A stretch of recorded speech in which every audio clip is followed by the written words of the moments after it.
Welcome to Wanna Bet, the daily gambling game show that takes betting seriously, but not much else. Get our favorite plays on the totals, sides, props, exotics, and futures to jump on now. So let's get it started with Jason and Ben. Let's get it started with Jason and Ben. Let's get it started with Jason and Ben.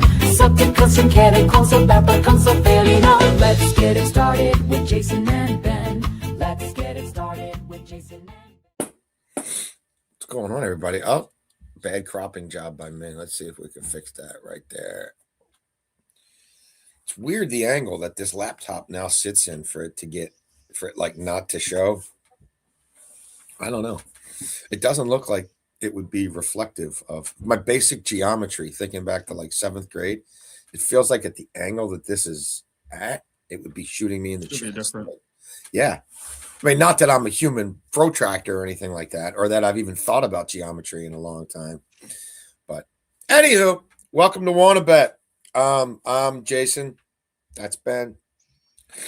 There's our promo code for the Discord, $39 a month, pay as you go. Cancel at any time, no long term. We're not trying to tie up your money long term. Our best bets of the day: first, second, third down, fourth down can get a little freaky deaky. Got some UFL, got some first three baseball markets to look at. So that would be a fourth and weird and a fourth and short if you're scoring at home. If you're scoring at home, by all means, you should definitely be in the Discord.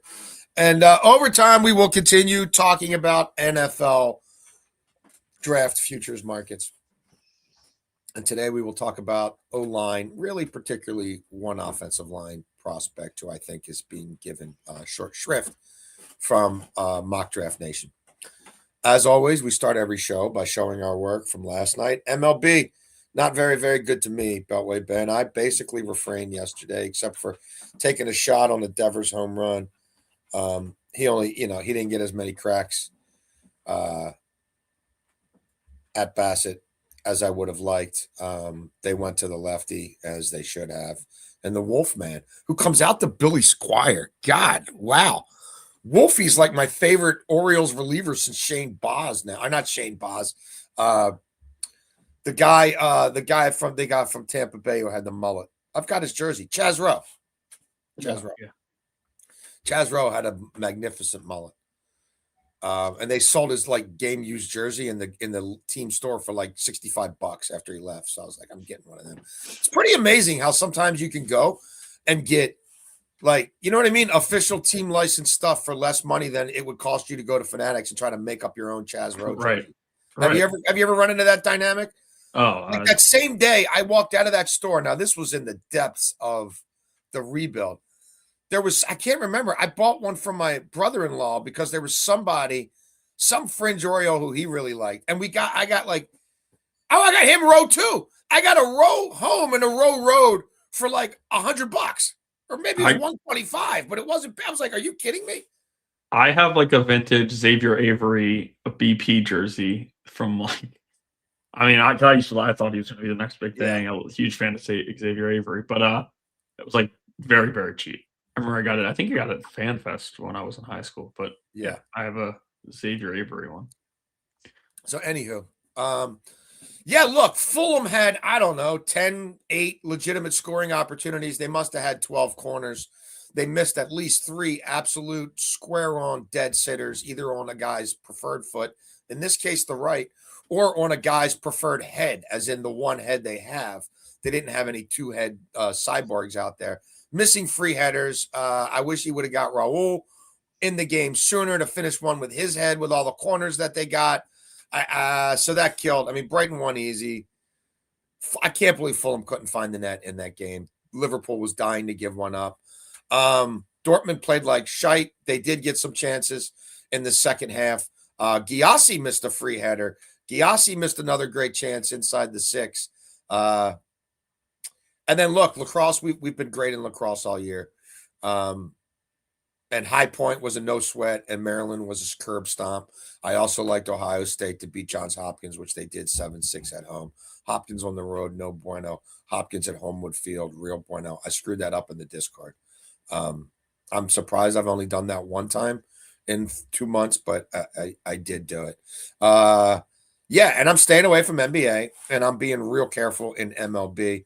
But wait, Ben, the floor is yours. Yeah, I should probably be a little bit more careful. Horrible day. I want to. It's been probably the worst first 2 day stretch in a while for me. Yeah. Chase my draw. Hey, here, let's give you 50 at bats with runners in scoring position and watch you hit into a double play or just pathetic. Caglione over 1.5 hits, runs RBIs at -130. That was another guy. And he had the 7 spot. He struggled. Arenado over 1.5. Another dude came up. He came up, I think it was the 8th, 7th or 8th, and he had to get 2 guys on him. Like, just give me a flare hit. And he made it out. So horrible there. Then we had the parlay that could have saved our day. Thankfully, the Brewers, the Brew Crew. Against the Nads. You can't score more than 2 runs. Pathetic. They were a joke. I thought, and then they build you up. They build you up in the 9th, right? Hey, we got guys. Oh, yeah. They got a couple on. And it was such a Nats thing. The drop third strike on Yelich, 3-pitch drop third strike. You get the first. I'm like, oh, they're giving me life. Here we go. And we just couldn't get it. Yeah. And Harrison had pitched fine. He got hurt, went back out and pitched fine. Wasn't a good day. Ben might need it. No, I'm going to be fine. Can't do that. Spencer can't. Nah, well, yeah, Ben will be fine. Ben will be fine. Yeah, it was. It wasn't great for me in soccer yesterday. Die Bundesliga had been pretty good to us lately, and there's a play we like today. I'm guessing. How did your dad like the game? Boy, light rail, that was fun last night. Oh, yeah. Got home at like midnight. They finally send one going north Beltway, Ben, about 35 minutes after the game. 2 cars. It had 2 cars. Like, you'd think if you're going to only send one in that direction, it might have 5 cars so that everybody waiting could get on. I mean, we got on barely, but like some people didn't. It's just we got to improve our infrastructure here, people. Yeah, they also didn't get down there. They like the way that getting down there was brutal for them, so they didn't get the holiday bobblehead. Oh, they didn't get the bobble. Yeah, I left my house at 4. We were at the Mount Washington park and ride at 4:15, and we were on that thing at 4:30. So that actually worked out. That part of it worked out all right. Yeah, I told them they were gonna miss it, but yeah, I went up and saw them early, and then hard to do. Whistle the national anthem, and me and my dad were trying not to laugh. I couldn't laugh. I couldn't stop laughing. I tried to whistle the O, but I that's funny you say that. My dad punched me in the gut. He got mad, but I tried to whistle the O. My dad literally says out loud, "Are we going to whistle the O?" Literally said that out loud during the anthem. I was dying. I tried it, but I was laughing too hard. I couldn't stop laughing.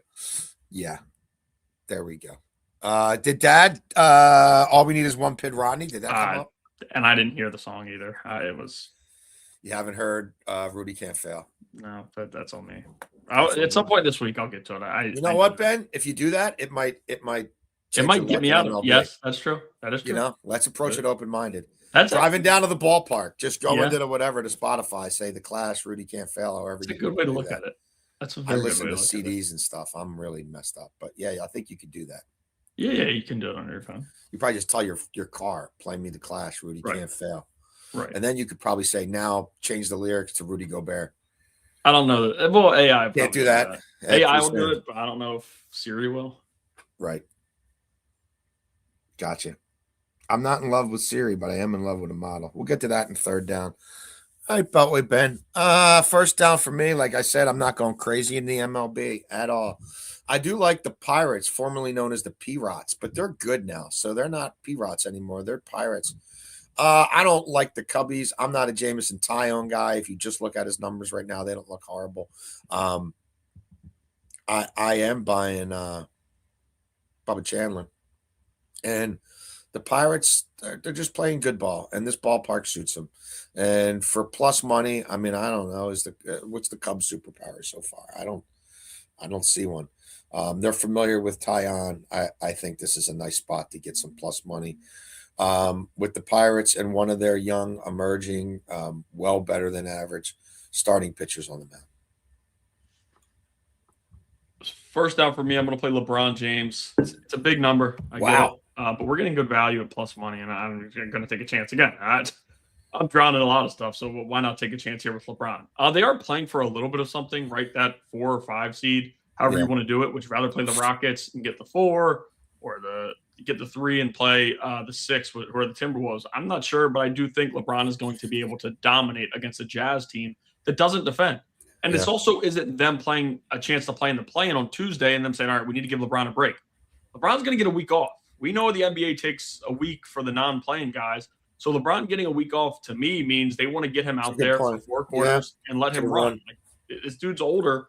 You got to give him a good run at it in their final game before they get things going. And if he's going to get the minutes that I'd expect and hope, I think he should be able to dominate a Jazz team. Bottom 5 in opposing points all year in the last 5, in the last 10, whatever you want to cut it down to.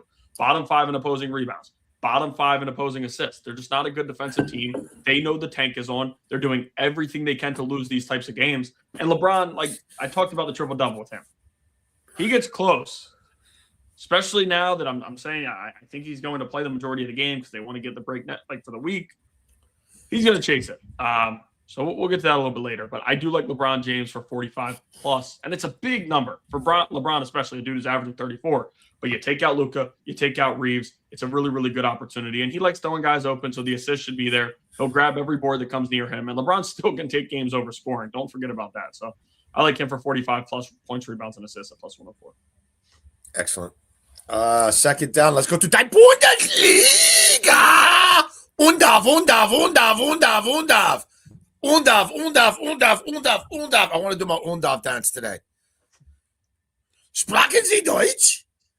Stuttgart money line. We talked about that match against Hamburg as part of our parlay, which is dead or is real dead, super dead. And look, we've lost a lot of value on this. We bet this 3-4 days ago, put it in the Discord. We got this at plus 130. I hate that part of it, but Hamburg are shite. Stuttgart's at home. Hamburg's double shite on the road. 2-4-7, 11 scored, 23 conceded. Stuttgart were the better team against Dortmund last week, just couldn't find a way to score a goal. I don't think that happens back-to-back weeks. Stuttgart has done the job against bottom half of the table teams all year, and Hamburg definitely qualifies. Undav has lit up everybody, basically, for the last – since he's been healthy, and especially bottom of the table teams. I don't see why this late in the season they're not going for the 3 points here. I don't think this is one where they get cute with the lineups. Play it at Bet365 in case they do. But, you know, Undav is the best scorer in the Bundesliga who doesn't play for Bayern Munich. And he's certainly the hottest striker in die Bundesliga. So pretty simple there, a little parlay. Undav to score, Stuttgart to win. Second down for me. We're going to play Tyrese Maxey for 3+ 3-pointers, 76ers and Lakers money line minus 132. To be quite honest with you, even if the Lakers do want to lose the game to get the 4 seed and face a Rockets team compared to a Timberwolves team, I wouldn't fully be surprised. But they're not going to go out and straight up lose because the Jazz, on the other hand, are trying to lose for their pick odds. And that's been a thing all year. So I don't think the Lakers have an issue there. 76ers, this is a team that can get out of the play-in or be stuck in the play-in. So there's a lot of movement that could happen for a 76ers team, which means you got to win this game. And if that's the case, Tyrese Maxey should be able to get it going. He's knocked down 3+ 3-pointers in a number of first quarters this season. So I think he could do it in the game. Even if we just get 3 quarters from him because they're running this team off the court, it plays to the other thing with LeBron where these guys are going to be off for a while now. 76ers are in a different situation where they could be in the play-in.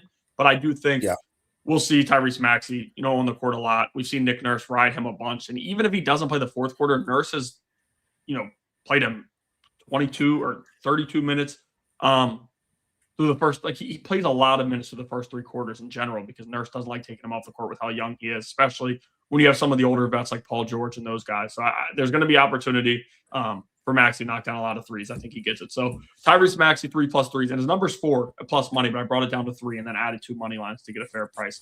Tyrese Maxey 3+ 3-pointers made. The 76ers and Lakers on the money line at minus 132. Hop Zeit, Mateo. Don't plug that white cord in, please.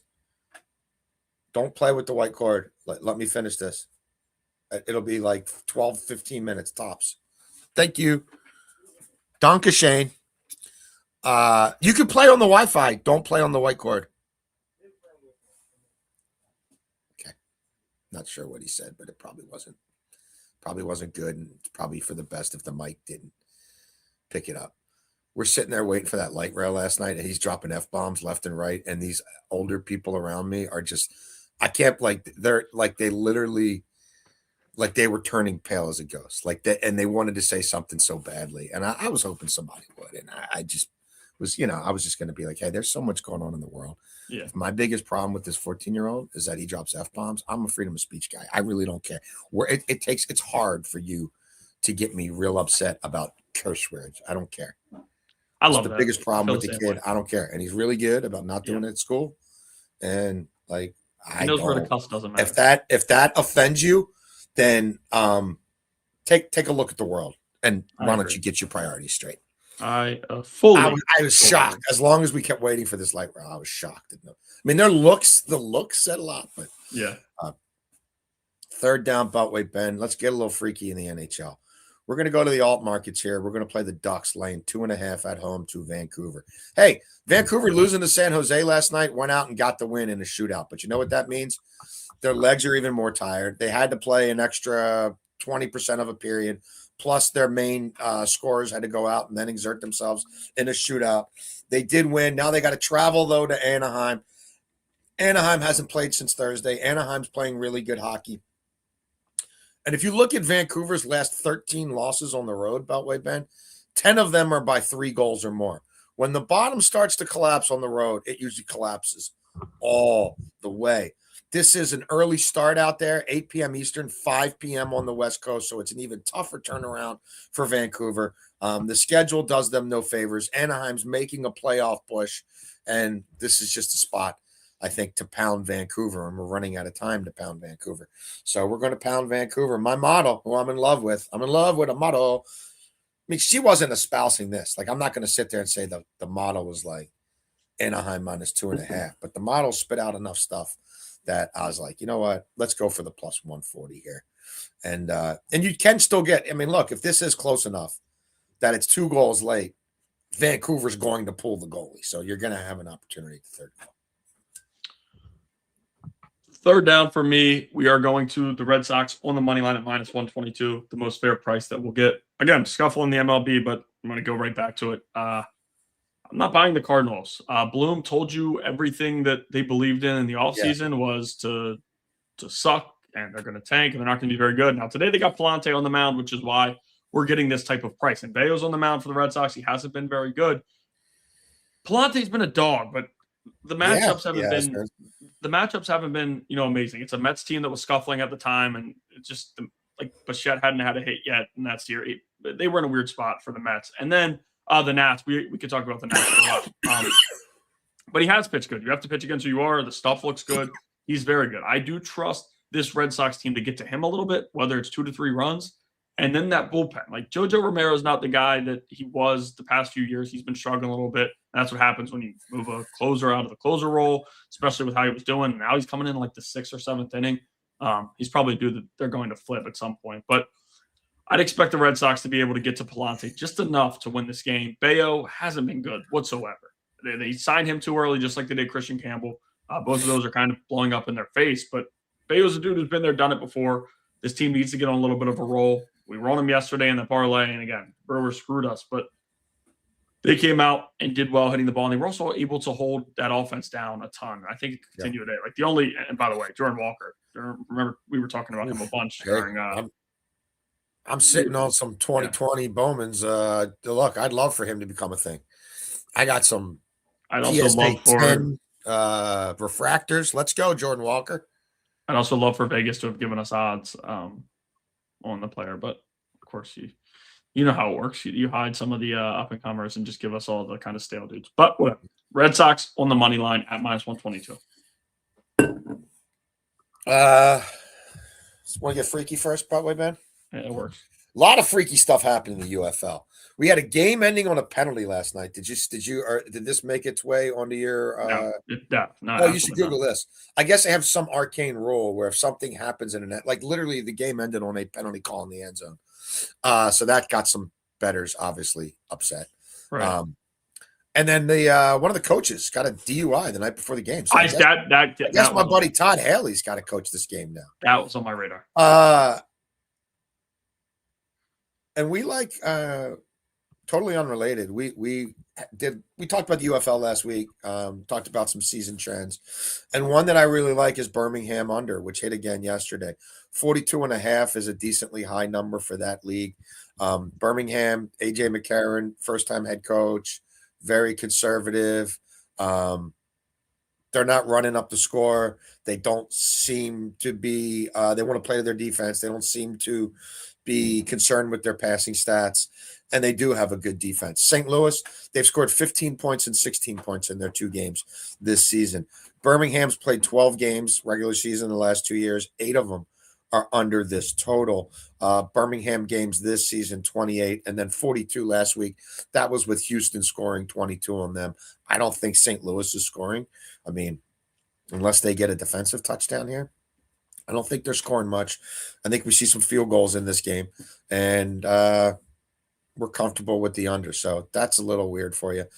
And then fourth and short, we're going back to Andrew Abbott, first 3 unders. Now, sometimes we just play these with the Reds on the other team's team total in the first 3, but Ben's guy, Jose Soriano's on the mound for the Halos tonight. Or not tonight, today. Day game, early season, 2 good pitchers. Abbott did give up a home run a couple starts ago early, which is rare for him. But a Sunday getaway day, Halos lineup, I'm comfortable with this. So we're going first 3 under 2.5 runs in this game, minus 120.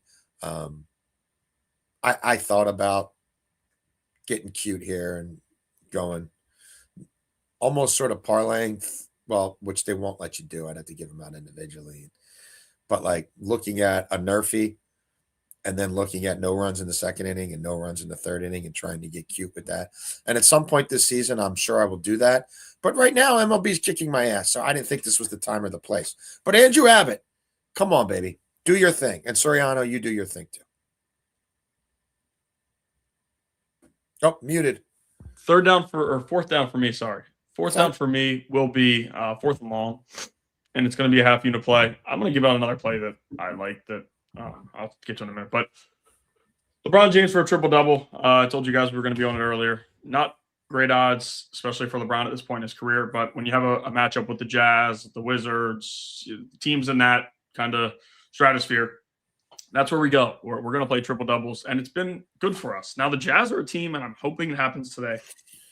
Not too much of a scare because we do need the Lakers to still win that game, but to keep that game in wraps. And I got to it earlier where even if they are blowing them out, maybe we could get a 4th quarter from LeBron, and that's not 12 minutes, but 5 to 7. But if it's tight, he's going to play. Like this is going to be no holding back because he's got so many off days, and they want to get him in sync before they play regular games again next week. I just think there's a fair chance it happens for plus 400. Again, I know we're not getting the plus 1,000 that it usually is, but when you take away Luka, you're immediately taking away 10 points or 10 rebounds and 10 assists. When you take away Reeves, you're taking away 8 assists, and even Reeves can get up there with the 10 rebounds. We've seen a lot from him. Kennard's been a guy that he had a triple-double, I think, a week and a half ago, which is shocking. So he's on there aren't many dudes in this game available for a triple-double. Of course, Luke Kennard is. If you're putting on Luke Kennard, go get him. I couldn't do it. There's just no way. But no, I like LeBron for a triple-double. And then another play that I didn't put in, but I'm giving it out here now, just with how I think. Michael Busch for a home run at plus 216. A unit play. You guys can keep, you want to fade it, whatever. I like Michael Busch hit a home run today in Chicago against Pittsburgh. I hope it's a solo shot that way, man. Yeah. I mean, the weather, the way the weather's going, Tyone probably could get shelled a little bit too. But I like Michael Busch in this spot. Hasn't hit one yet this year. Blowing strong out to center field. I think it's a good spot for Michael Busch. Plus 216 for him to hit a home run. Again, you guys want to fade, do whatever you want. But I do like Michael Busch here. Head for the mountains of Busch beer. Used to hear that like 9 million times during Orioles broadcast on like WMAR back in the day. Busch beer. That's another. Your dad, I guarantee he knows that. He knows that. So, head for the mountains of Busch beer. Overtime Beltway, Ben. Talk a little line here in the draft upcoming.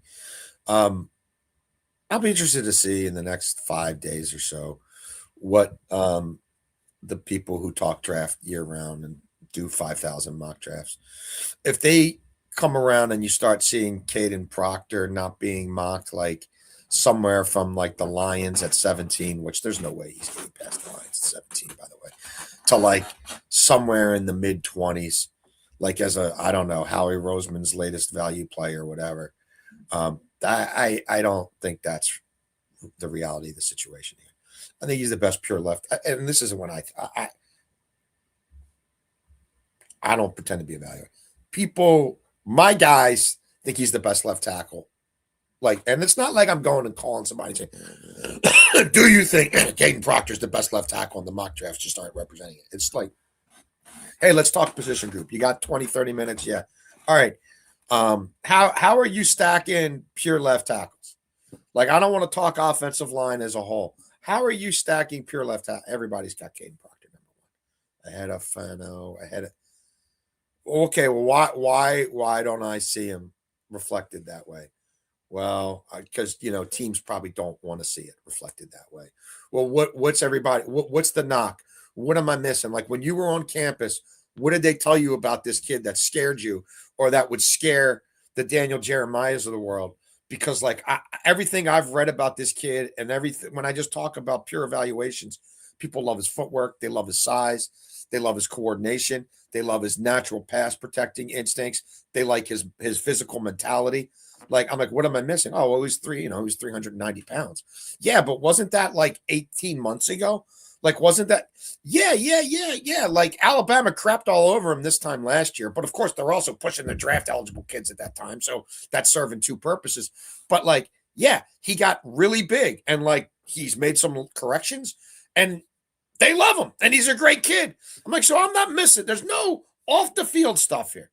And yet people have him as like the fourth or fifth best offensive lineman in a good but not hardly greater generational offensive line class.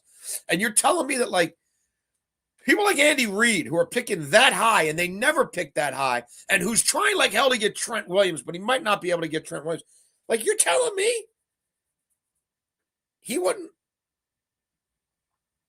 I don't think I look. So here's some of the things I've dabbled in.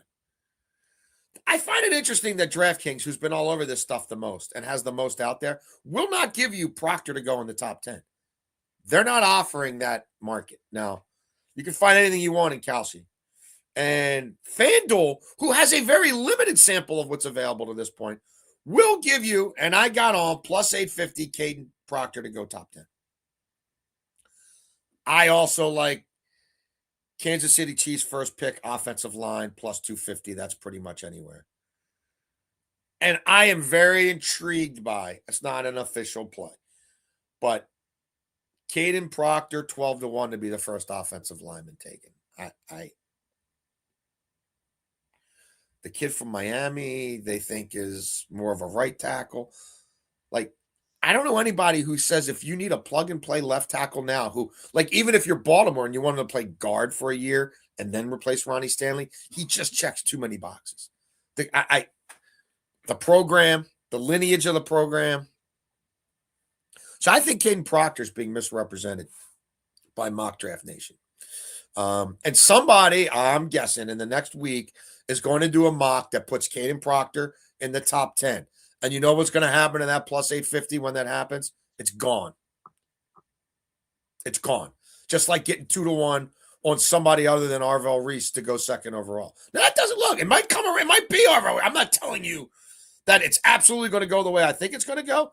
But I'm telling you that what's changing these markets isn't an all-field police report. Now, that could happen. But by and large, it's that somebody with a big platform throws something out there that's seen as a little bit of a curveball, even though all it really is them catching up to what the NFL people are going to make these picks, what they actually think. And then things start turning. Over 7.5 offensive linemen. I think the default, the back end of this draft, which it's not loaded with number one receivers. There's only one quarterback. I mean, like maybe there's 2 tight ends, but probably not. But maybe it's worth a shot for me. Maybe there's 2 running backs, probably not. It might be worth a shot for you. But when you start doing the math, I think some of these corners who are coming off injuries now are looking good at their pro days. They're meeting with the teams. I think they're going to default to O-line and corners at the back of the draft, which is not. It's usually what they do. And I think the way this draft is setting up, it's going to do that even more. So that 7.5 number, I think, is probably a little on the conservative side. So that's some of the things that have stood out to me. Could Arizona still take the kid from Miami 3rd overall? I'm hoping they do. I've got early money on that. But I also think the trades in the top 10 could certainly affect how certain players tumble. So that's my spiel. Yeah, I don't have much in the offensive line market now.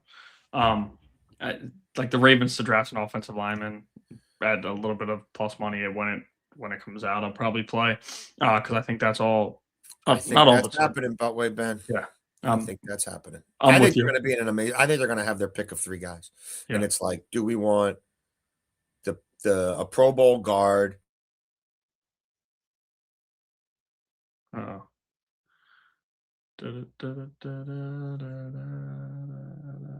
I think the Penn State kid, I think Fano, and I think Proctor could all be on the board for them.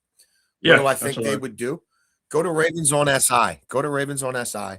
Give it a click, and I'll tell you. And it's not what I think. It's what people way smarter than me who do this for a living, and some of whom will be picking very close to where the Ravens are picking what they think the Ravens would do in that scenario. So there you go. All right, let's get her going in MLB today. Nowhere to go but up there.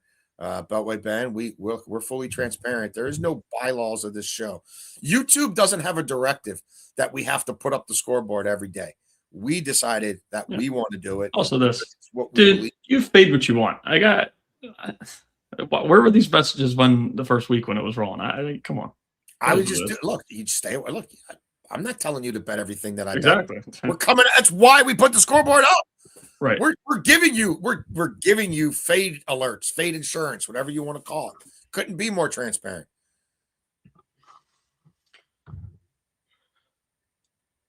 I wish there was more lacrosse going on right now, Beltway Ben. The problem is we're gonna have less lacrosse. Right. We're running out of lacrosse.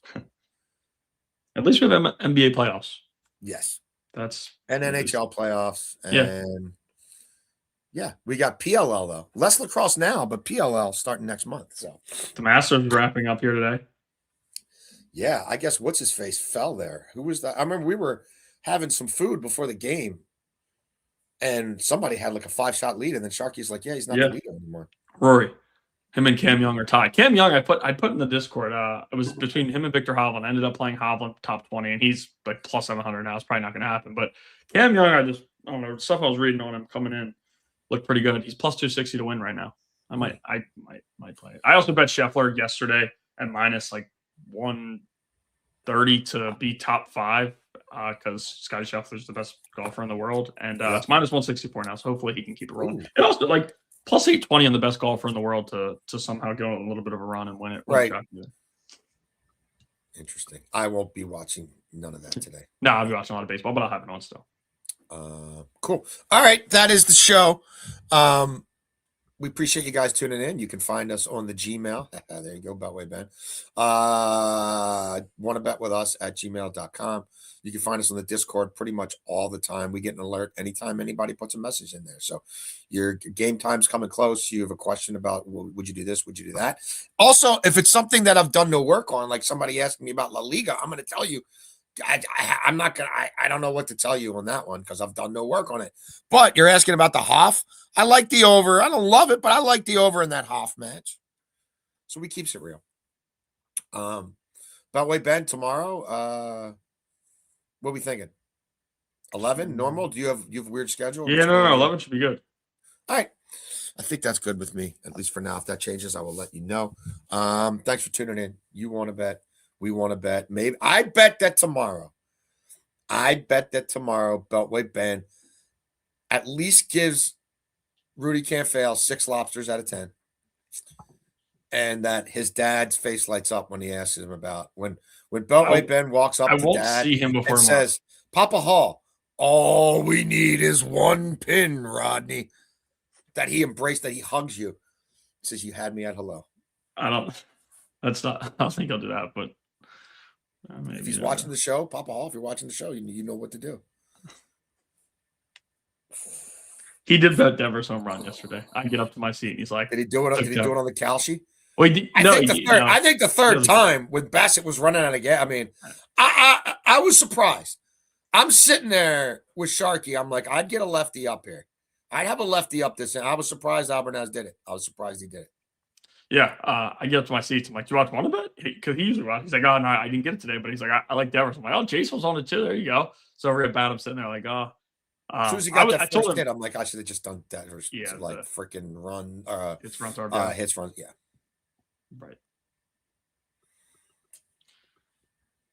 Anyhow, hope Papa Hall get on some of them lax parlays, especially when I actually put the right team in instead of the wrong team. That's, Oh, I didn't even. That's helpful. I didn't even get to it on the betting slip. Harper Schwarber back to back yesterday. Good job, One guys. day later. Great job. Great job. Glad you guys came through. Yeah. Mooks. All right. We'll see you guys tomorrow. Thank you for tuning in.